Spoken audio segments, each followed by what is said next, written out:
Hey, do you know those people who announce on January 1st, this year, I'm going to run a marathon? And by January 8th, you see them gasping for air on the couch because they took the stairs too fast. We all know someone like that, or we are that someone, trying to get rid of bad habits. Alcohol, procrastination, obesity. You start with 110% motivation, a super restrictive diet. You cut out everything that's fun. You go to the gym every single day. And a few days later, life gets in the way. Stress, work, family. The motivation is gone, and you fall back into your old habits, often worse than before. But what if I told you there's a system that contradicts everything motivational gurus try to sell you? A system that helps you break any bad habit. Chronic procrastination and bad habits aren't just annoying, they're dangerous. They create constant mental stress, the feeling of never being done, never being good enough. It's the moment you realize you didn't just gain weight, you missed out on life. Meet Christoph, 40 years old, 142 kilograms, 313 pounds, a typical working man who sacrifices himself for his family and forgets that he has a body. He tried everything, low-carb diets, gym memberships, morning jogging, all abandoned. He had reached that dangerous place where most people die inside, the acceptance of defeat. This is just who I am. Until one Saturday, his 9-year-old son kicks a ball into the neighbor's yard. Dad, can you get it? Christoph bends down and can't get back up. Not because of pain, but because of pure weakness. He's stuck on all fours in the flower bed, sweating, while his son watches in silence. The neighbor has to help him up. That night, Christoph cries, not because he weighs 142 kilograms, but because his son saw that his father is weak. Months earlier, someone had mentioned a name to him, Dr. Yamamoto, someone with a different approach. Christoph never called. It sounded like nonsense, but after that night in the flower bed, he didn't care anymore. He was at the bottom. He dialed the number, and now comes the part that changes everything. You can get rid of these habits without 16-hour workdays, without productivity guru madness, and without completely rebuilding your life. You need a system.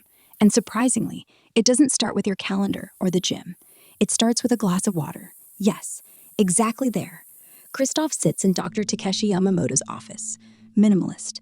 No hospital smell.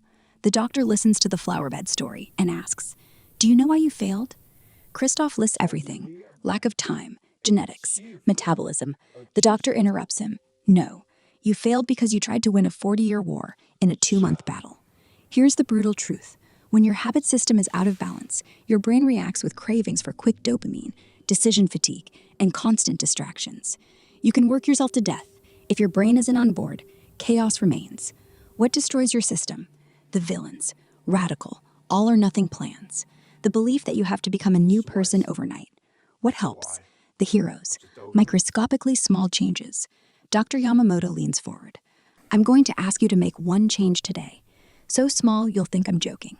Starting today, every morning when you wake up, you drink 1 glass of water. That's it. Christoph is confused. Doctor, I need to lose 50 kilograms. A glass of water won't do that. No, the doctor says, but it will do something far more important.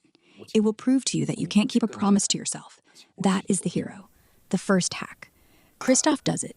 Day 1, water. Day 2, water. On day 7, he wakes up thinking, where's my water? 2 weeks later, back at the doctor's office. I did it. I lasted 2 whole weeks. The doctor smiles. You've just learned Kaizen. Continuous improvement through microscopically small steps. It's not about the water. It's about proving to your brain that change is possible. And now the big myth. You have to change everything at once to see results. Sure, it feels productive until day 3, when you're hungry, exhausted, and quit everything. The right strategy? We stick with Kaizen. Next step from the doctor. Keep drinking your water. Now put only half the food on your plate. Only half. If you're still hungry after 20 minutes, get more. The first week is brutal. His brain screams, more. But he waits 20 minutes. And you know what? After 3 weeks, he only went back for seconds twice. His body wasn't hungry. It was spoiled. He just learned Hara, the Okinawan principle of eating until you're 80% full. So what really holds you back? Habit. You check emails because the tab is open. You eat the chips because they're on the table. Hack number 1, environment design. Christoph puts the glass of water on his nightstand. No thinking required. It's just there. Hack number 2, a new routine. Next step, movement. Doctor, I can't handle the gym. Good. Every morning, after your water, walk from your front door to the mailbox and back. That's 20 meters. This isn't about exercise. It's about creating the habit of movement. On day 3, his 7-year-old daughter sees him. Dad, can I come with you? They walk hand in hand to the mailbox. The next week, they walk to the street corner. Not because the doctor said so, but because his daughter wanted to. Hack number 3, planning. If you don't want to fail, accept that you will fail.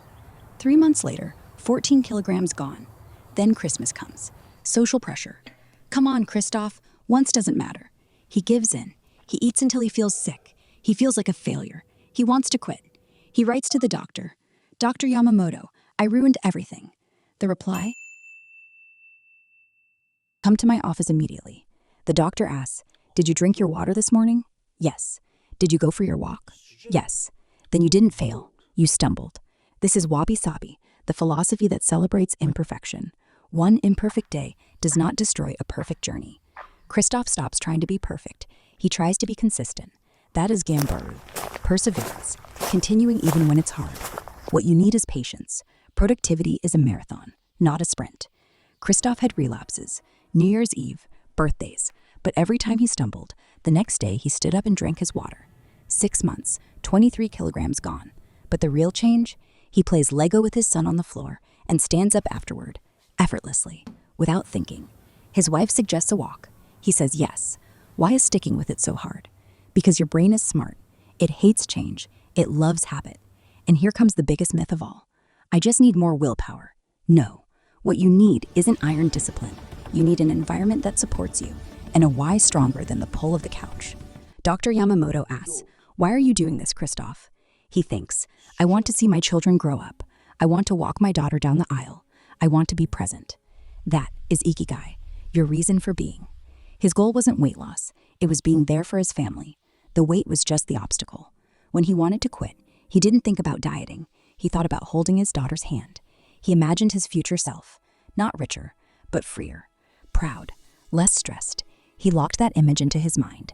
18 months later, 52 kilograms gone. He weighs 90 kilograms. He's not skinny. He's healthy, strong, present. At his daughter's birthday party in the park, he runs with the kids, laughing, sweating, alive. That evening, his wife tells him, you know what I love most about your transformation? It's not that you lost weight. It's that you came back, the man I married. If you think I can't do this, tell yourself, not yet. Every successful person had unproductive days, but they got back up, again and again.